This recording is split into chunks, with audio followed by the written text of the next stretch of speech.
Hello Standard 9th, welcome to SS class and we are continuing our chapter number 7 and we have already started merger of Hyderabad, Junagadh and Kashmir. Now we have studied about Hyderabad, how Hyderabad was merged, and now we are going to study about Junagadh. Now on the day of independence, Nawab of Junagadh wrote an instrument of accession to join Pakistan.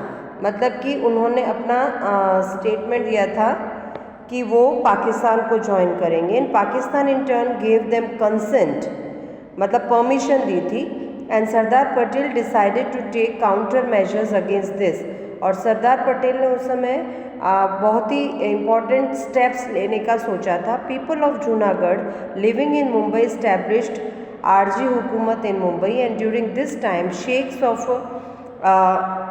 Mangrol and Manavdar declared their wish to join the Union of India.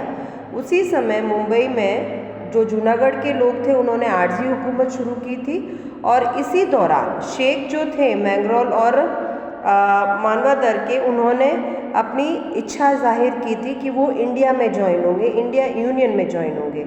Indian soldiers and navy who were positions to protect Manavadar and Mangrol besides the Junagadh state.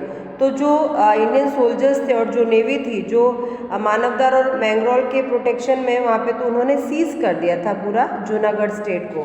और Nawab of Junagadh fled to Pakistan, और जो जूनागढ़ के नवाब थे वो पाकिस्तान चले गए. और 9 नवंबर 1947 referendum of the people of Junagadh was taken. और 1947 में मतलब कि रेफरेंडम यानी कि जनरल वोटिंग लिया गया था जूनागढ़ के लोगों से. Thus Junagadh merger with the union of India was made possible owing to Sardar Patel's guts and tremendous will of peoples of Junagadh. तो हम ऐसा कह सकते हैं कि जूनागढ़ का जो मर्जर था या इंडिया एंड यूनियन में ज्वाइन होने का, वो पॉसिबल हुआ सरदार पटेल की गट से, उनकी हिम्मत, उनकी डिटर्मिनेशन से. और उसके साथ साथ लोगों का जो बहुत ही ज़्यादा फोर्स था, मतलब इच्छा थी कि वो इंडिया में ही रहे या इंडिया को ज्वाइन करे, इंडिया यूनियन को. तो that was the thing and how Junagadh was merged. Now coming to Kashmir, the issue of Kashmir was the most complicated of all. ये कश्मीर का इशू काफ़ी कॉम्प्लिकेटेड था. Raja Hari Singh of Kashmir was इंडिसीव.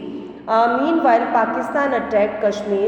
Raja Hari Singh requested for military assistance to protect Jammu and Kashmir against Pakistani attack, and the government of India insisted that Raja Hari Singh should first sign the instrument of accession and then the Indian army could be sent. तो इस तरह से पाकिस्तान ने मतलब कि कश्मीर पे attack किया था. तो एक्चुअली राजा हरी सिंह जो थे ना, वो इनडिसिसिव थे, यानी कि डिसीजन ले नहीं पाए थे. ठीक है. तो फिर उन्होंने जब पाकिस्तान ने इनके ऊपर अटैक किया तो हरी सिंह ने मिलिट्री असिस्टेंस यानी कि हेल्प मांगी थी जम्मू कश्मीर की प्रोटेक्शन के लिए पाकिस्तानी अटैक के लिए. तो गवर्नमेंट, जो इंडिया की गवर्नमेंट थी, उन्होंने क्या किया, उन्होंने राजा हरी सिंह से फर्स्ट एक इंस्ट्रूमेंट एसेशन मतलब साइन करवाया कि भाई आप ज्वाइन होंगे इंडियन यूनियन में और तभी इंडियन आर्मी जाएगी. One of the clauses in the instrument of accession was that after restoration of normal situation in Kashmir, plebiscite would be held for permanent merger with India.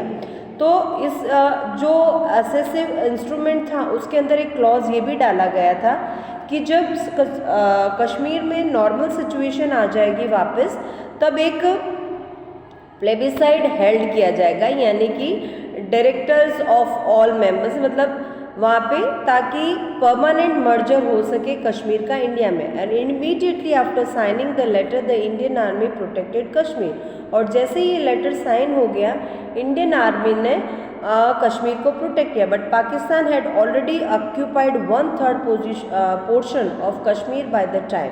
और उस time के दौरान तक पाकिस्तान ने क्या किया था, 1/3 पोर्शन कश्मीर का कैप्चर कर लिया था. But the rest of the Kashmir was save, पर दूसरा पार्ट जो है वो बचा लिया गया.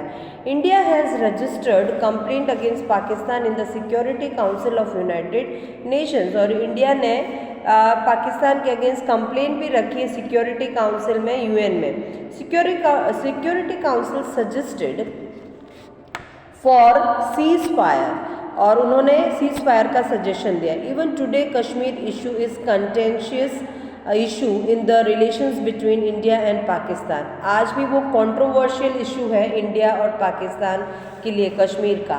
And in the way towards the end of 1948 political unity of India was established by various historical and non violent movement. और इस तरह से हम कह सकते हैं कि 1948 में इंडिया पॉलिटिकली यूनाइट हुआ और कई सारे हिस्टोरिकल और नॉन वायलेंट मूवमेंट्स के बाद आखिरकार इंडियन यूनियन बना। एक इंडिया पूरा एक देश, मतलब कि सारे प्रिंसली स्टेट्स मर्ज हुए और इस तरह से।